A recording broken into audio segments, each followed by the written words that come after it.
out on a whole lot not going to camp. I think they don't have the camaraderie because that we did. You know, I mean, that's where everybody got their nicknames, and well, except for you, you got it in the locker room. But everybody else, well, me too. But most everybody got it at camp. Right.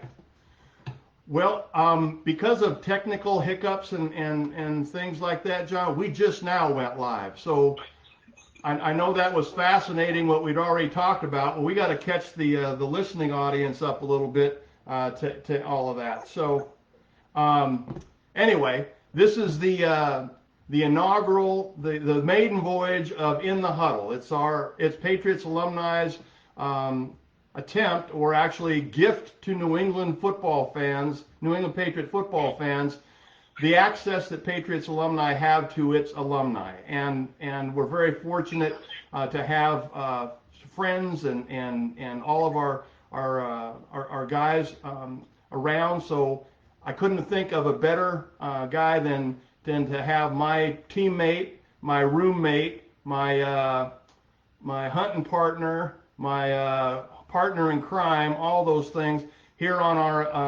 our very first episode of In the Huddle. John Hannah, welcome on board. Appreciate it, Pete. Thanks a lot. Why don't you set the scene a little bit? It's not like you look like you're in your office, but you don't look like most offices. So describe for the fans what it is you're doing. Well, I finally got back south after, staying up there for about 20 years after I quit. And finally found me a piece of land and got back to what I was made to do, which is raising cattle. So I got I own about 220, ran another 60, and I got about 130 mama cows. And so right now, matter of fact, we just started our calving season. Got 14 on the ground right now. Wow. I'm nursing. One of them had a twin, but she only took one of them. She left the other in an orphan. So I'm having to bottle feed it. So that's part of it. That's right. Life in the big country, I guess. Right.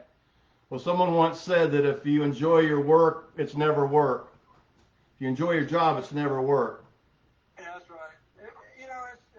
There's times when it gets hectic, like when you gotta get hay in, you're rushing against the weather or something like that. But most of the time, there's jobs you gotta do. But you're your own boss, and it's a lot of freedom, and very independent. And as you can see, cows don't carry COVID, so we're free. We don't have a lot of problems with that. And I see that you're maskless out there too in the pastures too. So anyway, that's funny.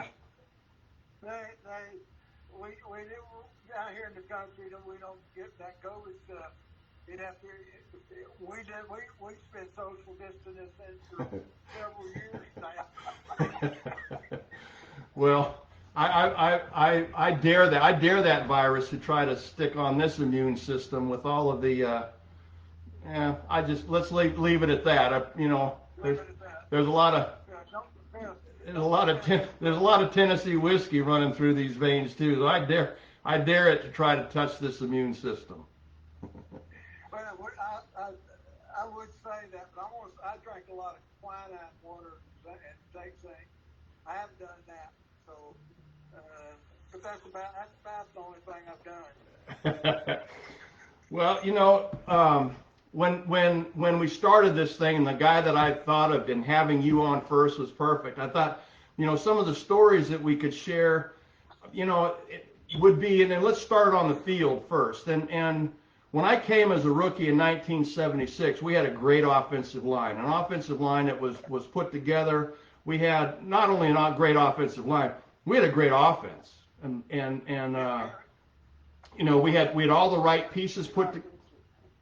We had a complete offensive team, no question about it. And we had a guy, our trigger guy was Ron Earhart, our offensive coordinator, and and his offenses are still being run. Portions of his offenses I can still recognize on the field today, and he was outstanding at it. But he drilled us in so many ways.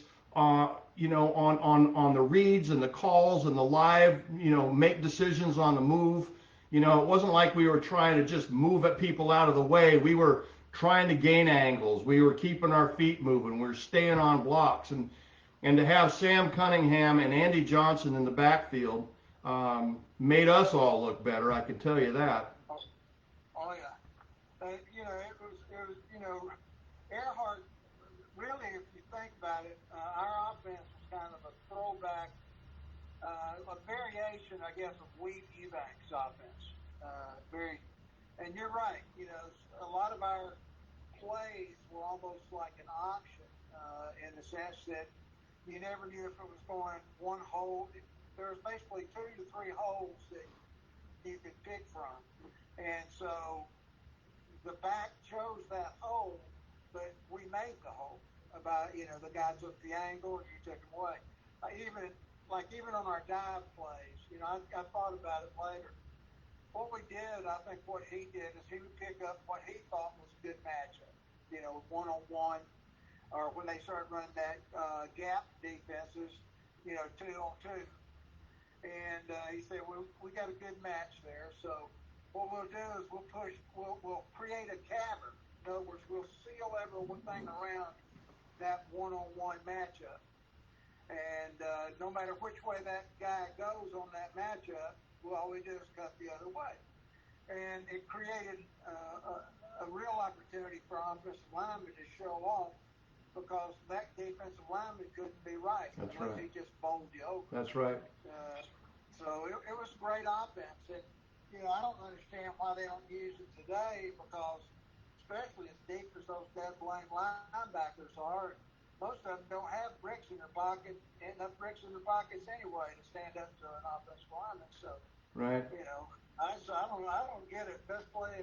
I still think best play in football is the dive. Dive was great in that slant series we ran to the weak side. It was that same read the hole, and Sam Cunningham did such an outstanding job. Well, he had great choices going. Let's see. Follow John Hannah or Leon Gray, and like you say, the defensive lineman couldn't be right, because if you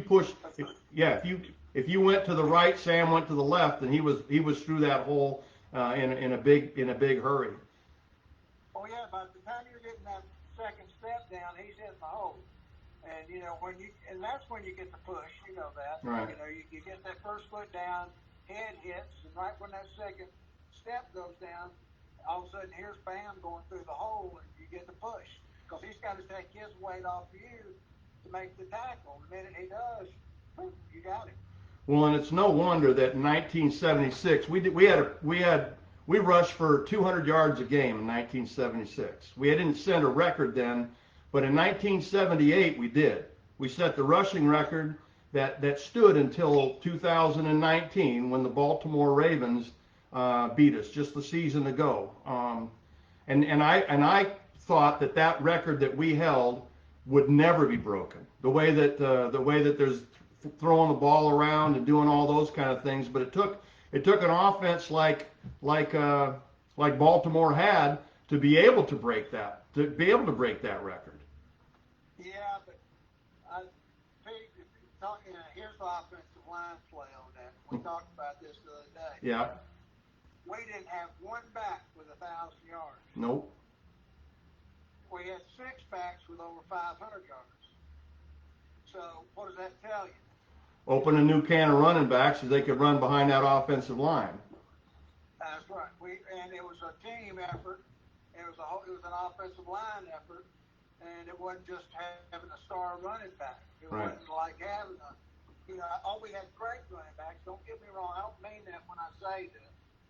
But, we had a lot of good running backs, but we had a great offensive line too. Right. And a lot of times, as well as I do, a lot of times the running back can make a lot of yards without a very good offensive line. Right. And so, but it's part of it. OJ. OJ was a one-man team. Walter Payton. Think of him. But I think if you really look at the offensive line, we probably played together and as close together as any offensive line I think that the NFL ever had as a five-man unit, on the field. Right, right. Yeah, no question. And it was so much fun to be part of all of that. And it's no wonder, because I'm going to brag on you for just a second, if that's okay. People look for leaders, and then there's other people that think that they are leaders and try to be leaders. You were a leader. You were a leader, and you didn't even mean to. You did here, and let me explain. When we went to training camp in 1978, I'll never forget. And you were always we all were. Offensive linemen, it's an unnatural act to be an offensive lineman. I mean, where in nature do you see a guy get into a three-point stance and knock somebody down? I mean, you can't practice that in the off season. So you end the season being pretty good, or remember you're pretty good, and then you spend 6 months getting bigger, faster, stronger, but you can't practice your art until you get to training camp. And it was always uncomfortable, and especially for you. I remember you getting so frustrated of being able to find that stance, that balance in your stance. So before practice ever started, you had all your equipment on, and you walked past all of us sitting on our helmets waiting for practice to start, and went out and lined up in front of the seven-man sled. And you got in your stance. You spend 2 or 3 days just getting in your stance in front of the seven-man sled. And when you were comfortable with that, you'd take your first step. And then when you got comfortable with that, you'd take your second step. Now, in the middle of all this, we're still going through two-a-days, right? So we're still practicing football. But you wanted that extra work. And I'll never forget us sitting there watching you walk out to that sled, and we're thinking, somebody just said this is the greatest offensive lineman in the history of the NFL. We believed him, and I still believe today that that's true. So we all said as a group, you know what? If that's good enough for John Hannah, let's go do it with him. If that's good enough for John Hannah, it's good enough for me. So pretty soon you looked like the Pied Piper of Hamelin. You'd walk out there with your equipment on, and the whole offensive line would follow you. And we got into our stances. When we got comfortable with that, we'd take 1 step, then 2 steps, then 3 steps. And pretty soon we're hitting that sled in unison. Well, then the rest of the team took a look at Steve Grogan watched us walk out there, so he came and started doing cadence behind us so we could get used to his cadence. And then Andy Johnson and Sam Cunningham, everybody would line up behind us. This is before practice even started. So what I'm saying is we were good. We became great with you on our offensive line, and as you set the example of here's what we need to do to get better. At one point, you remember you and I threatened to go down to the hardware store and get turn signals for that sled because we pushed it about 15 miles a day. We thought we would have to get it out on the road. Anyway, I had to brag on you for that. You got to remember, y'all thought it was because I was just, I already did.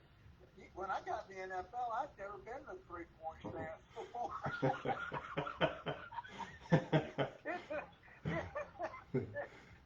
It was an unorthodox thing to me. I like being in that 4-point stance. Right.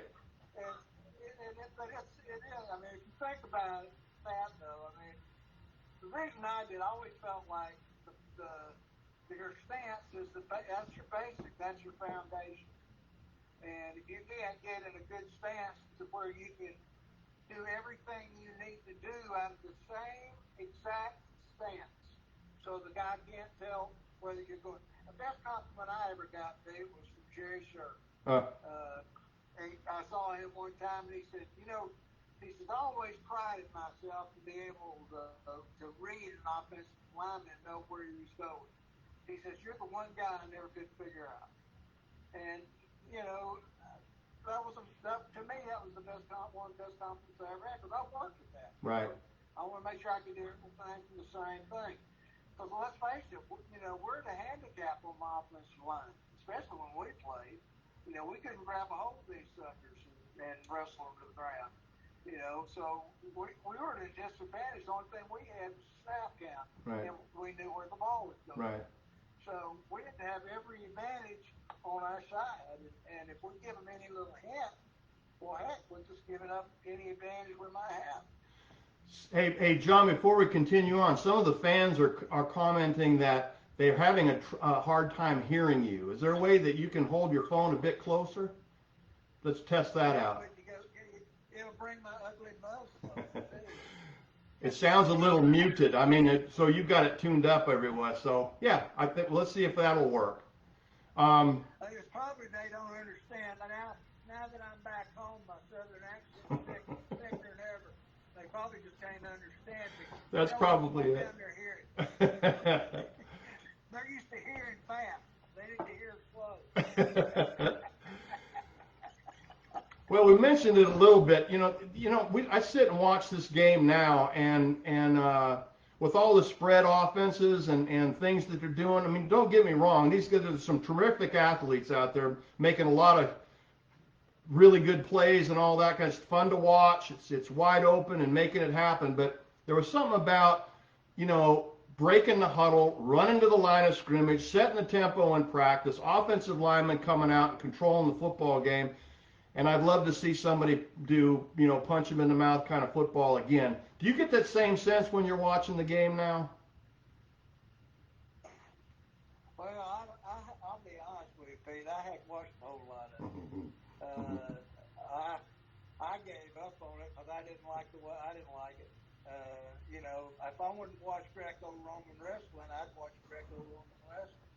I want to watch football. And I really don't understand. Today's game. Say, well, they're doing this, so let's pull this play out of the hat. But there's no rhyme or reason. It doesn't look to me. They do formation shifts and things like that to try to get guys out of position. I see that. But they don't set up plays by running other plays. Does that make sense to you? Or it doesn't seem like it. Well, if they're doing it, they're not doing it trying to feature the balance of the run game and the pass game and trying to coordinate all of that. I remember we had our offense we were so in tune with our offense that situationally, if we were on the plus side of the field and it was 3rd and 4, I could tell you 1 of 3 plays we were going to run, and it wasn't any surprise that we'd do it. We'd bring a handful of plays into the playbook or into the game plan, but it wasn't a surprise. We'd set up, we'd run like the ride series, and then that would set up a play action pass, and that kind of stuff.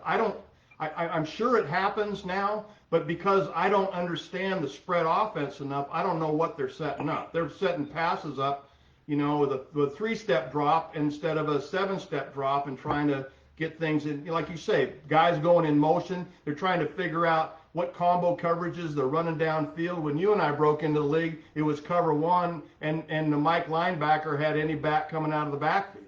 So it was easier to read that way. So I think part of it is I just don't understand. I'd have to go back to school and learn this game, is what I'm thinking.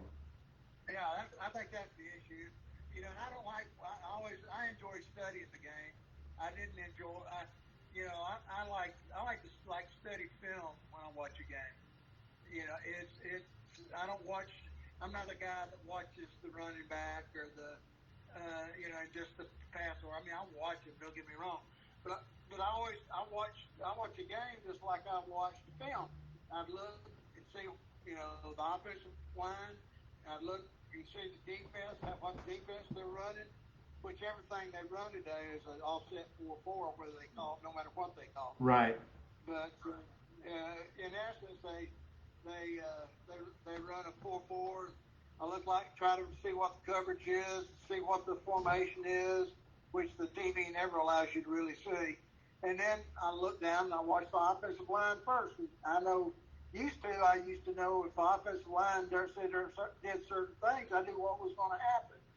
I don't anymore. Right. I'm having to figure it out. And it seems to me too. I see all these defenses run, and there's some defenses to me that if you could drive a train through some of those gaps they leave open, And why I wouldn't audible off and run me a night train lane through there, I don't know why. It just doesn't make sense to me because there's a lot of open gaps in the defenses. They don't believe in having every gap filled by somebody, and it just really doesn't make a lot of sense to me. I don't understand it at all. I'm like you. I need to get re-educated for me to really enjoy it. Bet we don't. I bet we don't get re-educated. How about that?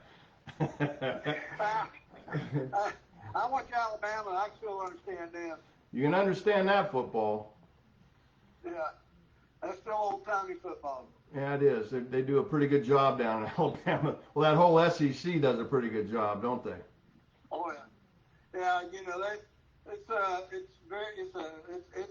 rock'em sock'em ball. They know what they're paying down here. I think just between me and you and whoever's listening to us, what happened is the NFL.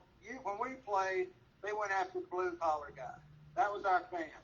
It was the carpenter, the sheet metal worker, the iron worker, the cops. I mean, it was the blue collar guy, the everyday guy. Yeah. And all of a sudden, what the NFL started doing by building all these luxury boxes and all this stuff, they started going after the corporate client. Well, the blue collar guys played football, and they understood the game, and they enjoyed that rock'em sock'em game.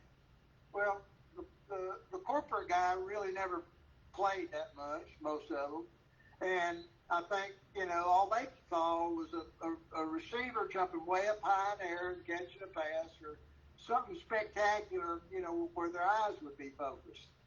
And so I think the NFL started going and serving that audience, so to speak.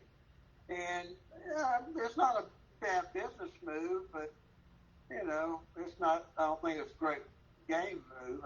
I don't think. Yeah. In my opinion, anyway. Yeah. Yeah, I'm old. I sound like Jim Ringo, don't I? For those who are tuned in, Jim Ringo was our offensive line coach for 4 years. He was Green Bay Packers center during the Bart Starr and Vince Lombardi years. Actually, was a 15-year player. He played his 16th year in Philadelphia because he tried to renegotiate his contract with Vince Lombardi, or he'd have finished his career. But he was a great offensive line coach. He taught us the basics and fundamentals, but he also taught us how to be a pro, how to be, how to approach the game. He knew blocking and tackling, but he taught us how to approach the game. They call him attitude, and he took my game to a whole different level when he came. I had Red Miller, and I think you had 1 year. I did, yeah, right? Yeah. And Red was a good coach. Don't get me. I mean, Red was a really good offensive line coach. But then we had some goofball for a year. Leon McLaughlin. Yeah, and when I was a rookie, Coach Fairbanks called me into his office, and I think he did it with everybody. I don't know if he did it with you at that time or not, but I know in '73 he did. He says, "What do you want to accomplish?" And I said, "I want to go to the Super Bowl, Coach." And he says, "Well, everybody wants to do that. I'm wondering, what do you want to accomplish personally?" I said, "Well, I'd always like to be the best guy that ever played this position." He said, "Well, what's that going to take?" And I said, "Probably more than anything else, a really good coach that could teach me how and see things and correct me and improve my game."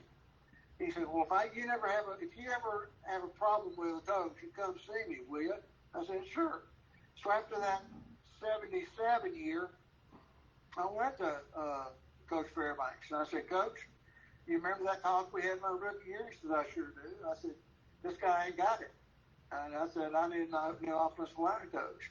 And that was when he brought in Ringo. And Ringo, I mean, he talked, whoever thought about an offensive lineman having a head fake? And yet, when we did. He taught it to us. Whoever taught, and one of the big lessons, I guess one of the biggest lessons, I was getting Larry Hans Johnson from San Diego. We played them one time. And he beat me, and I got upset. I didn't get upset. And I got tighter every time, and he beat me again, and I get even more tight. And Ringo looked at me, I can't feel it. He says, "Sit your butt down." And I sat down. And so he came over to me and he says, "You aren't going back in." He said, the third guard in. And he said, "Now I want you to sit here and think about what you're doing wrong." He says, "Nobody's better than you. You're just doing something wrong. Think about what he's doing to beat you and a way to counteract it. Then you can go back in the game." And I sat there and I said, "Oh." And I started relaxing and thinking about what's going on, this and that. And I went back in the game and, I did all right. But, it was little things like that just, it's just the edge. And, doing a hook block, the guy's on your outside shoulder. And instead of stepping with your outside foot, step with your inside foot and then hook it. You can do that in 2 steps rather than 3. But he had to teach us how to do it. I've never seen an offensive line coach that to him.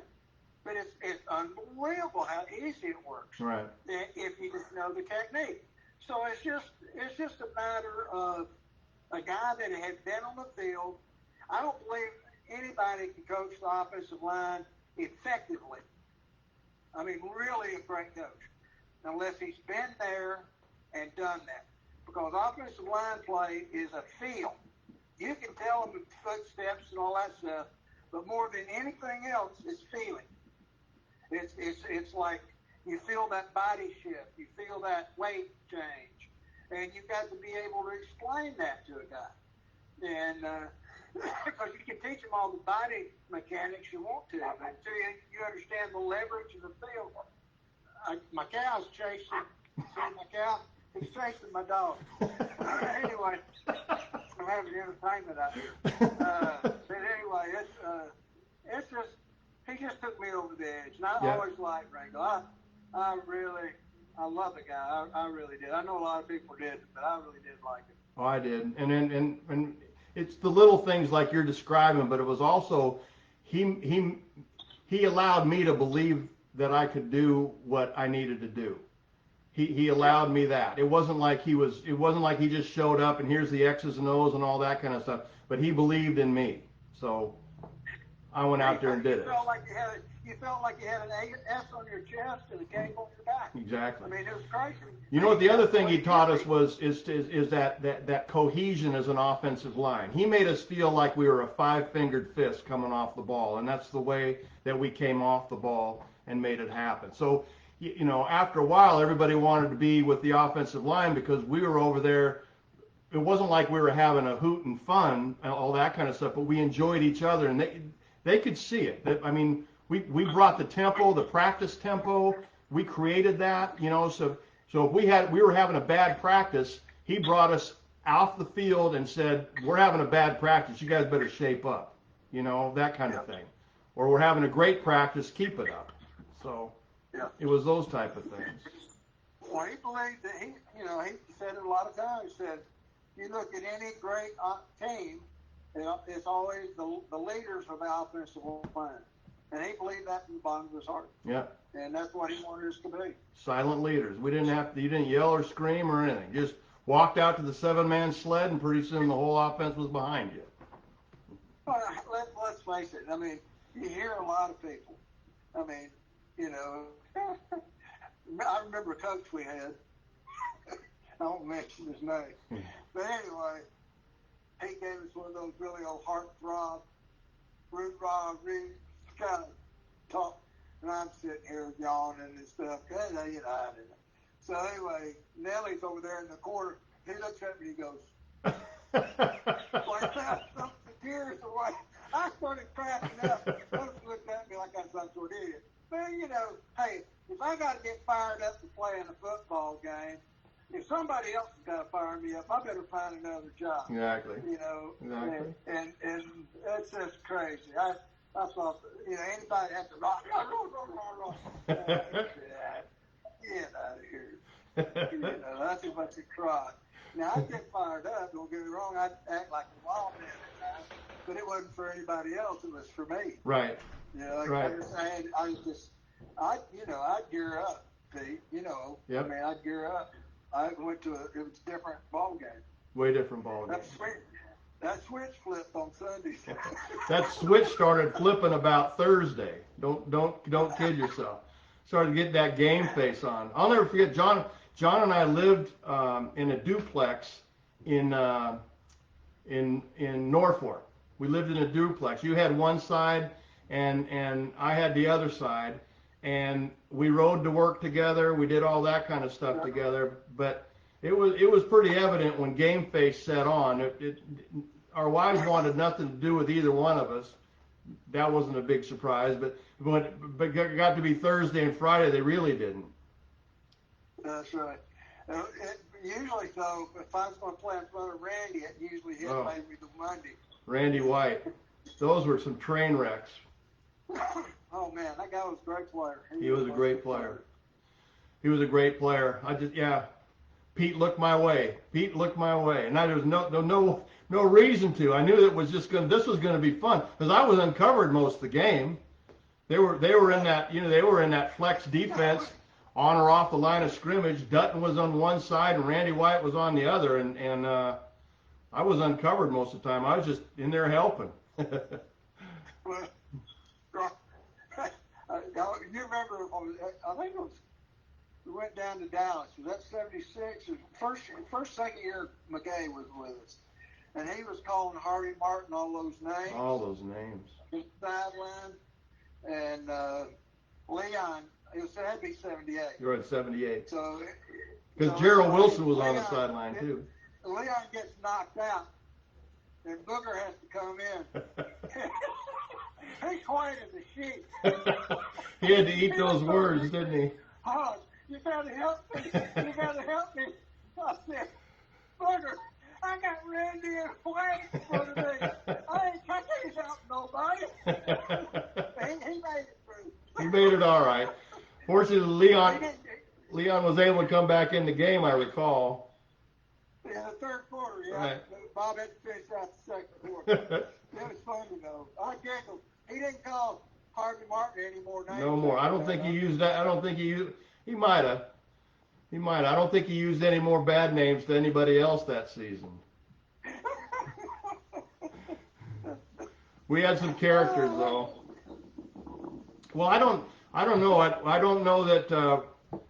I would invite our listeners, if they have any questions of John, to go ahead and use the comment section, and we'll see if we can't get this thing wrapped up a little bit. I know John's got some calving cowing to do, and he's tending hay down there too. But we're going to have to let him go here momentarily. But if anyone has any questions, we can sure entertain that right now.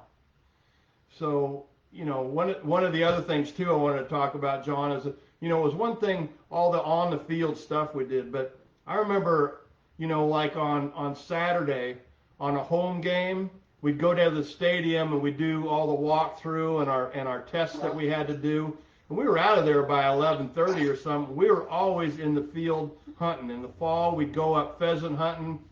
Ted Rowe used to take us up to some of the pheasant places up that the state owned, up off Route 2, and we'd go pheasant hunting. And wasn't it Air? It was an Air, yep. Air and Groton up in that area. That was on Tuesdays, though. Oh, okay. I remember one Saturday we did. I Oh. Not me, buddy. I remember. Now you may have. Oh, I may have. Well, then go with me. Just pretend like you were on this one. Well, one Saturday we went up there, and we left Air so late that we didn't have time to go home, and take care of stuff before we had to go to the team hotel for meetings. We had to be there like at 7 o'clock or something. We came into that thing. It was about 6:45. We were there on time, but our guns were still in the truck, and so was a whole bag full of pheasant. We went to our meetings, and McKay went into the chef and asked him if he'd cook those pheasant for us. We sat there and ate those pheasant that night. You don't remember that? I don't. We did too. If I'd have known that, I'd have got mad at y'all. Well. You know that. It's been tough to hide because we had pheasant feathers all over us when we walked in. I think, you know, I went in and checked in and went up to the room. You know, we watched, what was, I think was, I don't know, I just watched movies and Right. TV all night long. Right. I just wanted to get away. I couldn't do that. But that Tuesdays now, I remember that. And I remember going out, remember Louis Tion going hunting with us. Yep, I do. And, you know, these pheasants were like aircraft carriers anyway. They'd been feeding them so much, they couldn't even fly this fat. And so, anyway, we're trying to get this one off the ground, getting it to come airborne where we can shoot it. And all of a sudden, boom, feathers started. And I looked over at Louis. I said, Louis, don't you know you're supposed to fly that thing before you shoot at it? He says, you've never been hungry, have you? I said, oh, my word. It is unbelievable. Oh, man. Oh, man. Yeah, and we came up, remember Lou Assad, who was head of security with the Patriots. Lou Assad, he had so many business cards, he had so many titles that his business cards wouldn't fit in a Rolodex. Remember, he was like Special Deputy Assistant to the Treasurer of the United States or Special U.S. Forces Marshal or something. We came up to Newburyport that one time. Remember, we went duck hunting in the marshes up off of Plum Island up there that one time. You nearly drowned. I had to save your life more than once up there. Deep sea duck hunting. Deep sea duck hunting, that's right. I remember, you know, the first time I ever met Louis, though, it was in '77, and Leon and I, you know, we'd held out that year trying to make some money. And then, so anyway, we had to sit on different ends of the bench because we'd had so many death threats against us. And Louis had been assigned to me. So about the fourth quarter, Louis standing behind me, you know, and all that stuff.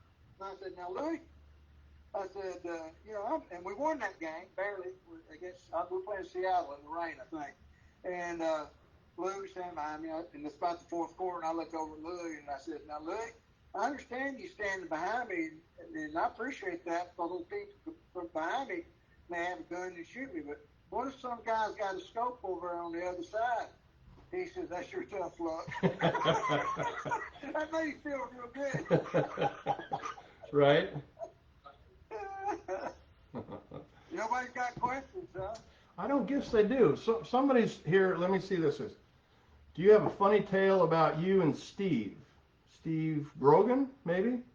Who was the toughest guy to block? And I think you had. Grogan's easy. Grogan's easy, and so was the toughest guy to block. You just mentioned Randy White, Dallas Cowboys. That best pass. He and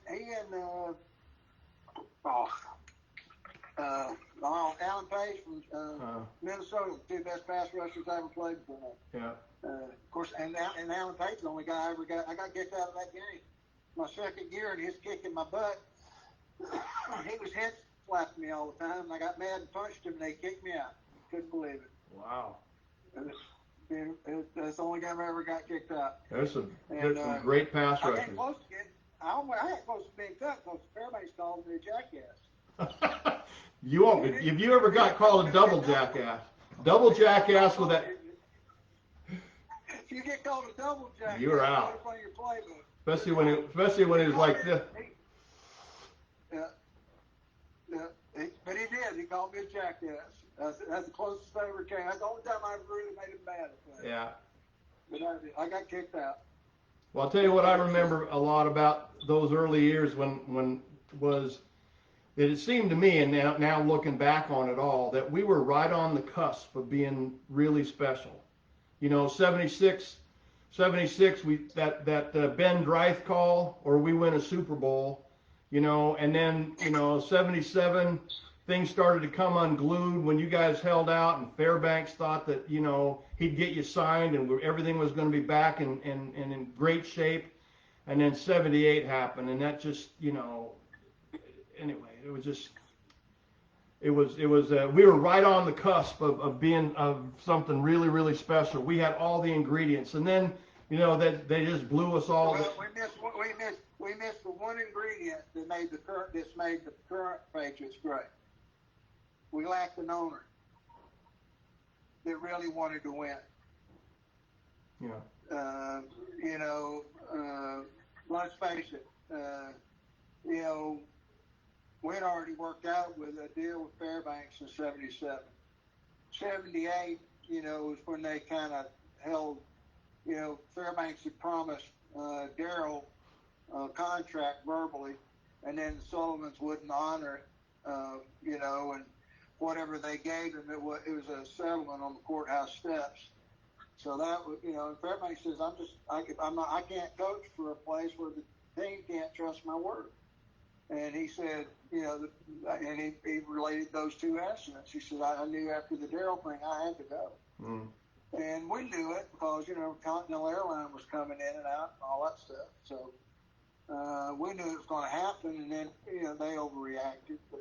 And then they trade Leon away, and then they bring a numbnuts in as a head coach that knew about as much football as a monkey in Africa, but that's about it. It was just crazy. It was just crazy. They didn't want to win. They just didn't want to win. Yeah. That's all there was to it. Yeah. Well, we sure had the ingredients to make it happen. So we got a fan. Oh, yeah, we had well, yeah, but think, you know, it was the players. Well, that's what I meant. We had all the players necessary. Everybody lined up and do it. And then, you know, 81 or 82, I forget which year it was, everybody got gone. Mike Haynes, Russ Francis, Sam Cunningham, Andy Johnson, Tim Fox. I mean, that was the heart and soul of that football team, you know. But they got cut. They didn't get gone. Yeah. You know, poor old Sam, you know, was it his mother or dad died? I can't remember. But, you know, he's trying to take care of Randall. Nobody's there to take care of him. And Myers says, if you don't come back this week, I'm cutting you. He cut it. Cuts Andy, cuts all, you know, they trade Leon, they cut everybody. Mike gets traded. And they just started disintegrating the team. And then, you know, when they did that, you know, finally they had the argument. Steinberg finally won, took over the team, and he started drafting defensive players.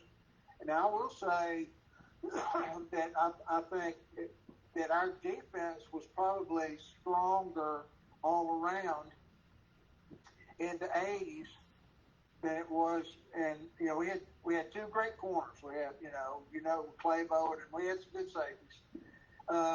And Nelly was always a stalwart, and Zabel and all that. But really and truly, I think our defense was probably a little stronger in the 80s, but our offense couldn't keep up with them. Right. Because we didn't have the talent that we had once before. Right. And I'm not saying anything bad about our teammates. They gave it everything they had, but they just weren't as talented as those guys that we played with. So. Right. I mean, that's, you know, you can be a dreamer and say good things about people all the time, but you know, you might as well tell the truth. Right. I guess that's what. But Ryan Lepet. I mean, I love that guy. Me and him, we had the same. We had the same approach to the game, and I love Lepet. Well, I call him Lippet because he changed it. He wanted to go French for some reason. Uh-huh. Ronnie was my buddy. I like Ronnie. And Nelly he's always been a stud. And then you get Andre, my Lord, Andre. Oh, I was scared to death of that boy. Our guy was tough. That was tough. And it was just you had Sergeant Rock. It was just a great defensive line. Right. Terrific. So we got a couple of questions here. You ready for these? Yeah, I think. Well, you're just talking about Leon Grade. You got any funny side stories about Leon? Remembrances of that? Which one? Yeah. I guess the one that was the most. There's two stories and they go hand in hand. So I'll tell. We go out. We're playing L.A. Exhibition game, playing the Rams. No, you probably remember this. Anyway, it's about sometime in the third quarter or something like that. Well, Leon gets knocked goofy. So he's sitting on the bench, and I come over. I'm trying to take care of it. And he says, "What quarter is it?" I said, "It's the fourth quarter." "Who's winning?" I said, "We are." "How much time's left?" 12 minutes. "What quarter is it?" He just kept asking things. But I forget who the rookie was. I think it was 78. Was that when Dwight Wheeler, maybe? Fairchild, is that when he started? One of the rookies. Then when I brought him over, I said, "You babysit. I'm tired of this guy." So anyway, I go, well, time goes on, and we're playing somebody, and I remember we're playing the Colts. Now, this was before this happened, and that's why I was babysitting Leon, because he got to babysit me. We're playing the Colts, and they ran a TT game, and Link backed up too far, and which was not unusual. And so I had to, because we manned the TTs, and so when they were around, I had to dive at Erman to get him. And when I did, the last thing I remember is he caught me in my temple with his knee. Well, next thing I know, I'm sitting on the bench, and I'm looking over at Leon, and I says, "Whew, Leon, this is the longest game I have ever played in." He said, "Yeah, man, it's been a long one." I says, "Can you believe we've got another half to go?" He looked at me, he said, "John, it's the fourth quarter." So I missed the whole half. But anyway, the fun, here's the good, I thought of this. One night we were sitting in the room in Smithfield, and we were talking about the South, and I said, "You know what I miss about the South, dog?" He said, "What?" I said, "I miss Southern cooking." I said, I can't find any good vegetables or barbecue up here. And this was like 76, 78, when they were doing the busing in Massachusetts. And he said, "Well, I know a place, but I'll have to go with you a couple of times." I said, "All right." So we go to Bob the Chef's in Mattapan, and man, they had some collard greens and black-eyed peas and some ribs. Oh, and I was in heaven. And so, me being with Leon, I was okay. So I went there about 3 or 4 times, got known by a few guys. Well, finally, on Saturdays on the way, when we weren't going away, I'd take my kids up there. And the first day I sat there, and I sat, and it was real funny. I get that evil eye, about a white dude from the South sitting in the restaurant, and all of a sudden some other guy would look over and say, "Hey, he's okay." And so that was a funny time going into Mattapan, but hearing all that stuff with the busing stuff and eating ribs with Leon. We had a good time. Yeah. Good guy is missed. He was a good friend. Yeah. Good friend. And an unbelievably good offensive tackle. No question. No question. Well, John, I'm going to let you go. Looks like... All right. That wasn't hard. I didn't have but one question. So. Well, you answered over everything during the time on it, so everybody doesn't have any questions. But it sure has been enjoyable. You saying I'm talking too much? No, I'm not at all. I'm not at all. This is fun. This is good. Well, we're gonna keep doing this next week. We got look at you. See my cows? Yeah, I do see your cows. See there? That's not all of them either. That's just a couple of them. No. See those? I don't see if you see the calves. Which way do I move? Up or down? No, you're good. You're right in the middle of them. Yeah. See those little ball-faced calves? Yeah. That's awesome. I can't believe, they're black mamas, and they got got raised a Brangus, which is 3/8 Brahman and 5/8 Angus. And then I cross them with another English, with a horned Hereford bull. And I'll be darned if they aren't usually you'll get black baldies. This year I've been getting red baldies everywhere. Isn't that funny? Anyway. Isn't that funny? Genetics. It is funny. Strong genetics. Those Herefords had strong genes. Well, next week maybe you'll join us. We got Steve Grogan on next week. We got him all signed up, ready to go. Is he in Kansas? He's in Kansas. Nope, he's in Kansas. Nice. I don't see him much up here in Massachusetts. If he comes up here, he must sneak in and out because I don't see him at all. But he's back in Kansas at home and taking care of folks back there. So we'll have a good time with him next week. That'd be good. I might. Boy, how do you join into that thing? I think the same way you came in this way. I'll send you a link to it though. Right. Facebook Live. You can find us at 4:30 every Thursday. That's good to lead that, buddy, too. It was. Thank you for that. Yeah, cool. I could still call plays, right? Blocking assignments. He said, Pete, what's it on? Pete, what's it on? Huh? Pete, what's it on? When we get to the line of scrimmage. Pete, what's it on? That's right, on the fingers. John Hannah, thank you very much for joining us. Thank you, Pete. All right, buddy. Yeah, that'd be good. Sure will. All right now. Bye now. Thanks for joining us, fans. We'll see you next week at 4:30. I'm out. Oh,